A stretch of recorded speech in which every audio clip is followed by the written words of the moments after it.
CA protest की सी मिसाल पैदा होने के हो गए हैं इम्कान। सड़कों पर शायद उतर जाए मुसलमान। वक्फ बोर्ड पर हुआ है हमला, क्या है पूरा मामला? बने रहिए मुस्लिम सियासत के साथ। वक्फ बिल के खिलाफ एहतजाज पर होगी बात। सीए जब लागू किया गया वो दिन आपको याद होंगे। मुल्क के हर कोने से इनकलाबी नारे बुलंद हुए, मगर दरमियान में कोविड आ गया, इसलिए नारों को दबाने में हुकूमत को ज़्यादा मशक्क़त नहीं करनी पड़ी। इसके बाद फॉर्म बिल लाया गया जिसमें सिख कम्युनिटी ने आवाज़ बुलंद की। दिन नहीं, महीने नहीं, पूरे कई साल तक एहतजाज को जारी वो सारी रखा और हुकूमत की तानाशाही के ख़िलाफ़ डट कर खड़े रहे। आखिर में बीजेपी ने घुटने टेके, माफ़ी मांगी और कानून वापस लिए।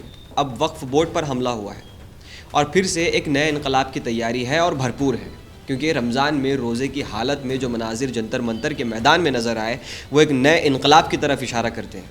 All India Muslim personal law board वक्फ तरमीमी बिल के खिलाफ 17 मार्च को दिल्ली के जंतर मंतर पर ज़बरदस्त धरने का इनेकाद किया गया।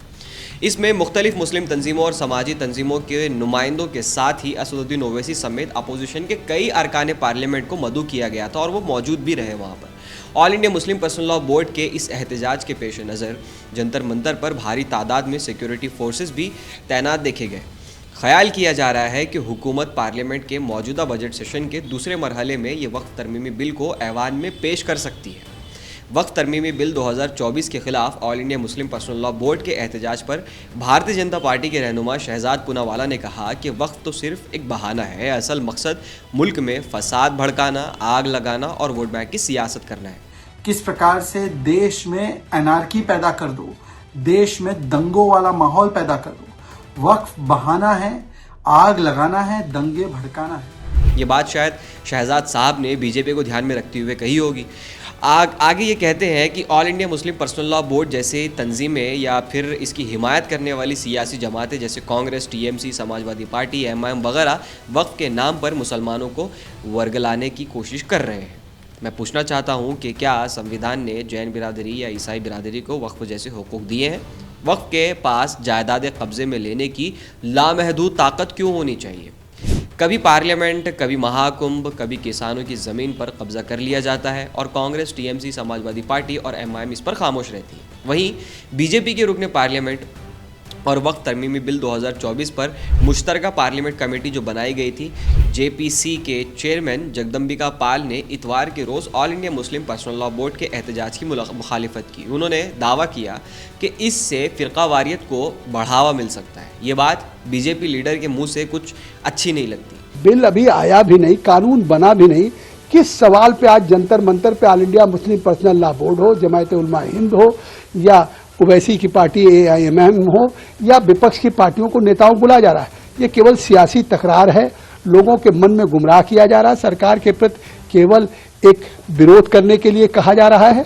आगे ये कहते हैं कि पार्लियामेंट के कानून बनाने के हक को चैलेंज किया जा सकता है। जगदम्बिका पाल ने कहा कि मुस्लिम पर्सनल लॉ बोर्ड ने पहले ही कमेटी के सामने अपनी तशवीशात का इजहार किया है और रिपोर्ट में इन नुकात पर गौर व फिक्र किया गया है। ये कैसी फिक्र है जिसमें अपोजिशन की सारी मांगों को झुठला दिया गया था?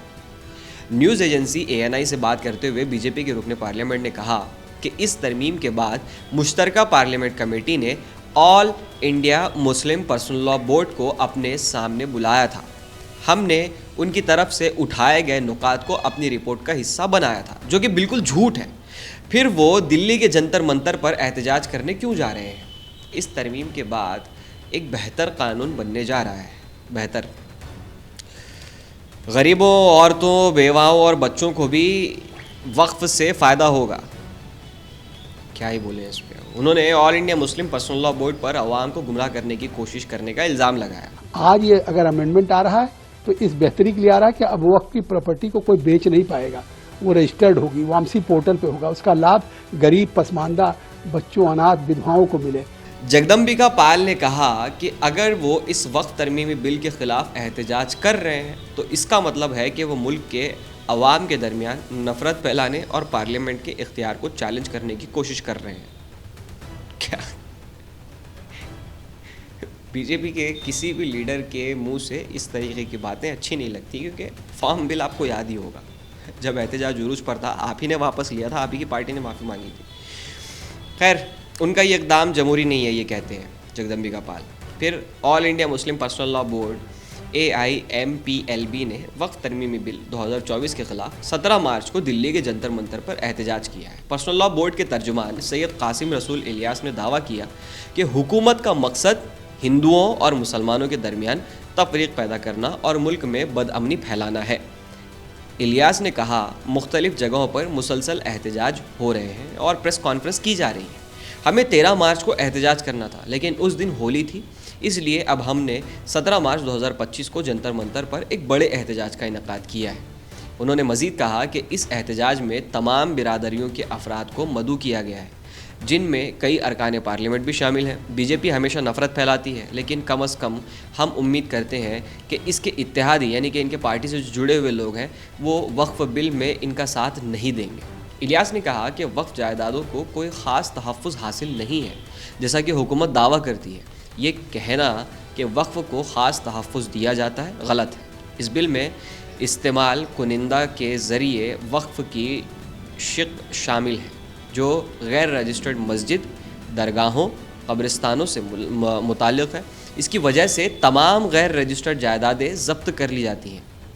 वहीं दस्तूर की खिलाफ वर्जी किस तरह से ये बिल खुद करता है और मुसलमानों के हुकूक़ को छीनता है, उस पर असदुद्दीन ओवैसी ने बात की, जो कि वो पार्लियामेंट में मुसलसल इस बिल के ख़िलाफ़ बयान देते आए हैं।